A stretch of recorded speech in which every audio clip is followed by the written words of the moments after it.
बाळशास्त्री जांभेकर यांच्या स्मृतिदिनाच्या निमित्तानं आज जो कार्यक्रम आयोजित केलेला आहे, या कार्यक्रमासाठी उपस्थित असलेले सर्व मान्यवर आणि नूतन निवड झालेले आमचे अध्यक्ष आणि सर्व पदाधिकारी यांना शुभेच्छा देतो। माझे बरेच जुने सहकारी या ठिकाणी दिसत आहेत।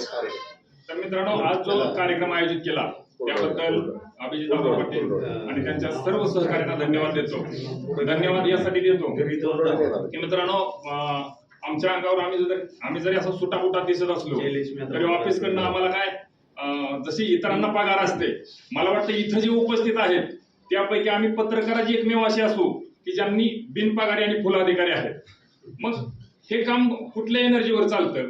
तर तुमच्यासारखी माणसं जी शुभेच्छा देतात, जे सत्कार करतात किंवा जे गुलाबाचं फुल देतात, ती जी एनर्जी असते त्या एनर्जीवर हे काम चालतं। खरं तर पत्रकारिता करणं म्हणजे हा निव्वळ लष्कराच्या भाकरी भाजायचा उद्योग आहे।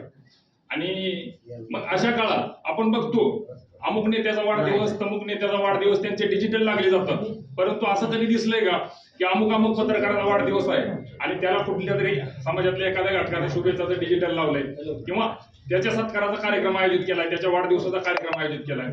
कारण पत्रकार हा पडद्यामागचा कलाकार असतो। पडद्यावर नाचणाऱ्या हिरो हिरोईन किंवा पडद्यावर मिरवणारे जे हिरो असतात हे सगळ्याला माहित असतात, परंतु पडद्याच्या मागे गाऊन त्या गाण्यामध्ये जे सौंदर्य भरतात ते गायक आणि गायिका यांना चेहऱ्यानं फार कमी लोक ओळखतात।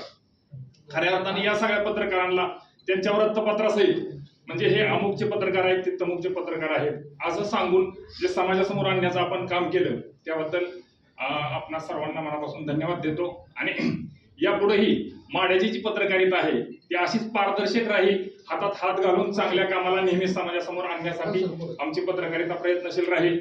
दुसरी गोष्ट, आमच्या प्रेस क्लबलाही मी मनापासून धन्यवाद देतो की प्रेस क्लब परिवारामध्ये माझा प्रवास 1 वर्षभराचा आहे, परंतु या 1 वर्षभराच्या प्रवासामध्ये त्यांनी मुळात तर गेल्या वर्षी मी अमर गायकवाडांना म्हणलं होतं की आपण प्रेस क्लब वगैरे त्याच्या संदर्भात चर्चा झाली होती।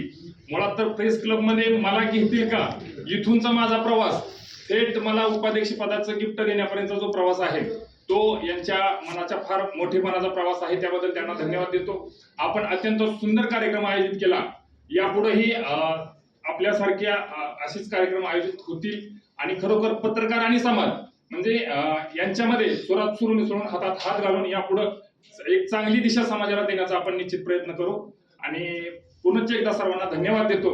शेवटी एवढंच सांगतो, सत्काराचे हार कशाला, आभाराचे भार कशाला, एकमेकांच्या हृदयात राहू, हृदयाचे दार बंद कशाला। खऱ्या अर्थानं आपण एकमेकासाठी मनातली जी काही किलमेश असतील, मनात काय झालेलं पाठीमागचं असेल, भले बुरे ते घडून गेले विसरून जाऊ, सारे क्षणभर सगळं विसरून जाऊ आणि आपण एकमेकासाठी हृदयाची दारं उघडी ठेवून एक माणूस म्हणून हातात हात घालून सुरात सूर मिसळून यापुढं आपण चांगलं काम करत राहू, एवढं सांगतो आणि थांबतो। धन्यवाद। धन्यवाद बाबासाहेब, या ठिकाणी तुम्ही